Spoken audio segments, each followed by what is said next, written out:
Welcome to Clinical Cases, the series where we take real-world presentations, walk through the clinical reasoning step by step, and sharpen the diagnostic instincts that textbooks alone can't build. Think about the clinical questions while going through the case and try to identify. What is the most likely diagnosis? What is your next diagnostic step? What investigations would you order? What is your treatment plan for such case? Patient presentation, clinical case. A patient 55-year-old male. Came to US at 11:40 p.m. in emergency department. Wife brought him in as he is not feeling right for the past 3 hours. With chief complaint OF. Burning, pressure like upper abdominal pain, 6/10. Onset, sudden, at rest, watching television, no exertion, no food trigger. Hand drifts toward left chest when asked to point. Nausea, diaphoresis, mild shortness of breath, a bit heavy. Tried antacids at home. No improvement. Wife reports, went pale till 1 hour ago and sat very still.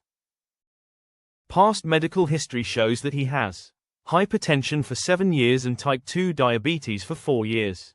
Medications, he takes amlodipine 5 mg once daily, metformin 1000 mg twice daily. Allergies, he had no known allergy. Addiction history shows that he smokes cigarette, 1 pack per day for past 20 years and has sedentary lifestyle. Family history tells us that his father had fatal myocardial infarction at age 58 years and his brother had angioplasty at age 52 years. On general physical examination, vital signs shows temperature, 37.1 degrees Celsius, heart rate, 102 beats per minute, blood pressure, 148 per 94 millimeters of mercury, respiratory rate, 22 breaths per minute, partial pressure of oxygen, 94% on room air. Subvitals shows, the patient is pale, diaphoretic, mildly distressed, sitting upright. Airway, is patent, he is speaking in full sentences. Circulation, cool, clammy skin. Radial pulse weak but present. Capillary refill 3 seconds. Cardiovascular exam, regular rhythm, S1 and S2 present, no murmurs, no JVD, no peripheral edema. Abdomen, soft, mildly tender in the epigastric region, non-distended, bowel sounds present, no guarding, no rigidity, no rebound. Neuro, GCS 15/15, alert and oriented. His belly is soft, his skin is not. That mismatch is telling us something. Investigations to order, priority-wise test will be conducted. 12 lead EKG order stat. If inferior ST is elevation, then right-sided EKG should be done immediately before any medications. First-line tests, high-sensitivity troponin I, CBC, basic metabolic panel, renal function test, lipase and liver function test, baseline test, coagulation, chest X-ray and focus echo. The nurse hands you the EKG. You look at it, your eyes go straight to the inferior leads. The rate is sinus tachycardia at 102. P waves are upright in leads I and II, normal sinus origin. PR interval normal, QRS narrow, no bundle branch block. Then you see it, ST elevations in leads 2, 3, and AVF, the inferior leads. Greater than 1 mm, convex morphology. Reciprocal ST depressions in AVL, confirming inferior wall involvement. And subtle ST depression in V1 and V2, raising the possibility of posterior extension or right ventricular involvement. Diagnosis, inferior wall STEMI, almost certainly caused by occlusion of the right coronary artery, which supplies the inferior wall of the left ventricle and, critically, often the right ventricle as well. You immediately order the right-sided EKG. You do this now, before activating the cath lab, before giving any medications. Hold that thought. The right-sided EKG returns. You look at V4R. There it is. ST elevation greater than 1 mm. Right ventricular infarction confirmed. ST elevation in right-sided lead V4 has a sensitivity of approximately 88% for RV infarction when the EKG is obtained within the first 12 hours, making it the most sensitive and specific finding for this diagnosis. It is present in roughly 50% of all inferior ST elevation MIS. And as you are about to see, it carries direct and critical management implications. Now activate the cath lab and notify the interventional cardiologist immediately, with both EKG results. Every second counts. While the team mobilizes, the first set of labs returns. Troponin interpretation. The exact threshold for high-sensitivity troponin elevation varies by assay platform and sex-specific reference ranges. Always interpret elevation against your institution's validated 99th percentile cutoff, not a single universal number. The threshold is not the same across labs or between males and females. It shows myocardial necrosis confirmed. The result also shows that WBC and glucose values are also high. Rest of the test's results are normal. When the EKG shows a STEMI, you don't sit and think. You move. Goal: door to balloon time under 90 minutes. Every minute of delay costs approximately 1,000 cardiomyocytes. These actions run in parallel, not one after the other. Cath lab, activate immediately. Primary PCI, balloon inflation within 90 minutes of first medical contact.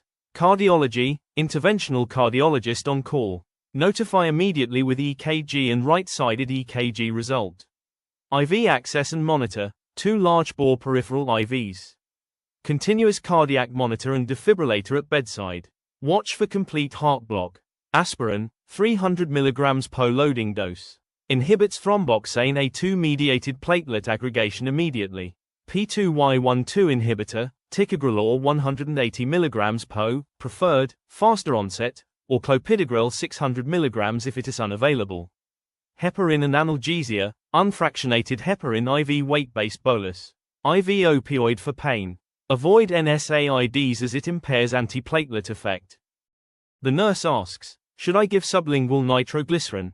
He's in pain and his BP is elevated. What do you say? This is one of the most important questions in emergency cardiology. And because you already have the right-sided EKG result, you know the answer with confidence. Nitroglycerin causes venous vasodilation, which decreases preload and reduces ventricular filling pressure. In most STEMIs this is beneficial. It reduces myocardial oxygen demand and provides symptom relief. But this patient has confirmed right ventricular infarction.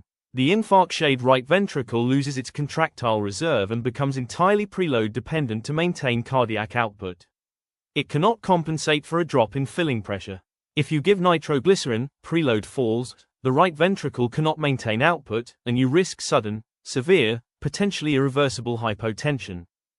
Nitroglycerin is absolutely contraindicated in confirmed right ventricular infarction. Your answer to the nurse should be, no. If this patient becomes hypotensive, the correct intervention is cautious IV fluid boluses, typically 250 ml normal saline, to maintain right ventricular preload. Vasopresses may be required in refractory cases. Why the right-sided EKG is not optional. In any inferior STEMI, the right-sided EKG is the investigation that determines the safety of your first-line medications. Get it early, before you give anything. This is not a secondary investigation. It is the gating step for safe pharmacological management. Differential diagnosis of epigastric pain. Must not miss. Acute coronary syndrome, ST segment elevation myocardial infarction, aortic dissection, ruptured abdominal aortic aneurysm, confirmed in this patient, mesenteric ischemia. Perforated viscous, pulmonary embolism, serious differentials are, acute pancreatitis, acute cholecystitis, cholangitis, peptic ulcer disease, perforated ulcer, hepatitis, biliary colic. Common differentials are gastroesophageal reflux disease, gastritis, myocarditis, pericarditis, diabetes ketoacidosis, hypoglycemia, esophageal spasm, dyspepsia. Epigastric pain equals ST elevation myocardial infarction until excluded in patients with cardiovascular disease risk factors.